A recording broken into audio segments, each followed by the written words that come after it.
आता भारतातल्या हरित ऊर्जा प्रयोगाची घेऊयात माहिती।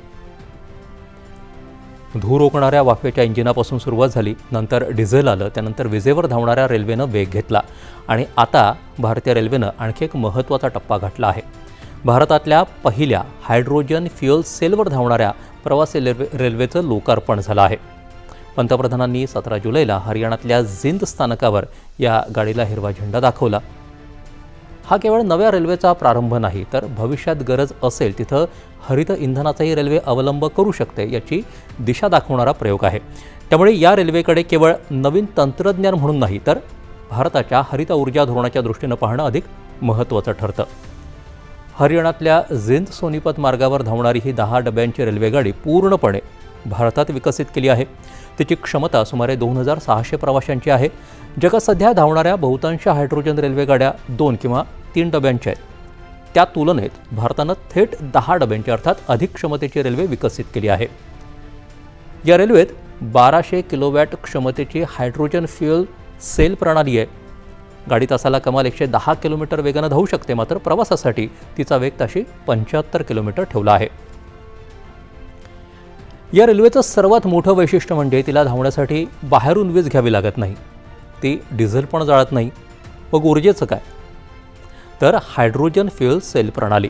हायड्रोजन आणि हवेतला प्राणवायू यांच्या रासायनिक अभिक्रियेतून थेट वीज तयार होते। त्याच विजेवरती मोटर्स चालतात आणि रेल्वे पुढे सरकते। या प्रक्रियेत धूर किंवा कार्बन उत्सर्जन होत नाही, फक्त पाण्याची वाफ बाहेर पडते। त्यामुळे जगाला ताप ठरत असलेलं कार्बन उत्सर्जन शून्य। आता इतकं सगळं छान म्हटल्यावर याचा वापर किती आणि कसा होणार याचा प्रश्न स्वाभाविकच आहे। याबद्दलही थोडं जाणून घेऊयात। भारतीय रेल्वेचं जवळपास म्हणजे 97% पेक्षा जास्त ब्रॉडगेज जाळ्याचं आधीच विद्युतीकरण झालं आहे। त्यामुळे मुख्य मार्गांवर विजेवर धावणाऱ्या रेल्वेगाड्याच अधिक किफायतशीर राहतील। मग हायड्रोजन गाडीची गरज कुठे? तर जिथे वीजवाहिन्या उभारणं कठीण, खर्चिक किंवा पर्यावरणदृष्ट्या संवेदनशील असेल, म्हणजे डोंगराळ भाग असेल, दुर्गम भाग, वारसा रेल्वे मार्ग किंवा कमी वाहतुकीचे मार्ग, अशा ठिकाणी हायड्रोजन रेल्वे उपयुक्त ठरू शकते। म्हणजेच ही विद्युतीकरणाची जागा घेण्यासाठी नाही, तर त्याला पूरक पर्याय म्हणून विकसित होत आहे। पथदर्शी प्रकल्पांचं उद्दिष्टही याच व्यवहार्यतेची चाचणी घेणं असं आहे। हायड्रोजन उपलब्धतेचा प्रश्न तितकाच महत्त्वाचा आहे। आज भारतात हरित हायड्रोजनला चालना देण्यासाठी राष्ट्रीय हरित हायड्रोजन अभियान राबवलं जात आहे। या रेल्वेसाठी जिंद इथं हायड्रोजन निर्मिती, साठवण, दाबवाढ आणि इंधन भरण्याची संपूर्ण सुविधा उभारली आहे। भविष्यात सौर आणि पवन ऊर्जेच्या मदतीनं तयार होणाऱ्या हरित हायड्रोजनचं उत्पादन वाढवायचं राष्ट्रीय उद्दिष्ट आहे।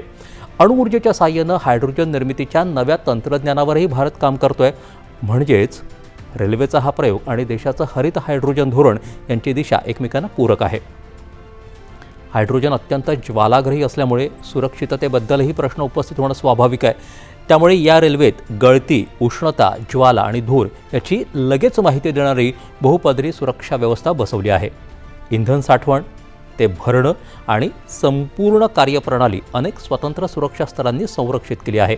या तंत्रज्ञानासाठी संशोधन, मानकं आणि चाचण्या भारतीय रेल्वेच्या संशोधन, रचना आणि मानक संघटनेनं तयार केल्या आहेत। लोकार्पणावेळी पंतप्रधान नरेंद्र मोदी यांनी या उपक्रमाला स्वच्छ ऊर्जा, स्वावलंबी तंत्रज्ञान आणि भविष्यातल्या रेल्वे वाहतुकीच्या दिशेनं टाकलेलं महत्त्वाचं पाऊल म्हटलं आहे। या विधानाचा अर्थ केवळ एका रेल्वेपुरता मर्यादित नाही। जगभरात वाहतूक क्षेत्रातलं कार्बन उत्सर्जन कमी करण्यासाठी नवे पर्याय शोधले जात आहेत। भारताने त्यात केवळ ग्राहक म्हणून नाही, तर तंत्रज्ञान विकसित करणारा देश म्हणून स्थान निर्माण करण्याचा प्रयत्न सुरू केला आहे। आज ही रेल्वे फक्त जिंद ते सोनीपत धावते, पण तिचं खरं गंतव्यस्थान त्यापेक्षा खूप मोठं आहे। हा प्रवास आहे हरित ऊर्जेकडे, स्वदेशी तंत्रज्ञानाकडे आणि भविष्यातल्या शाश्वत वाहतुकीकडे।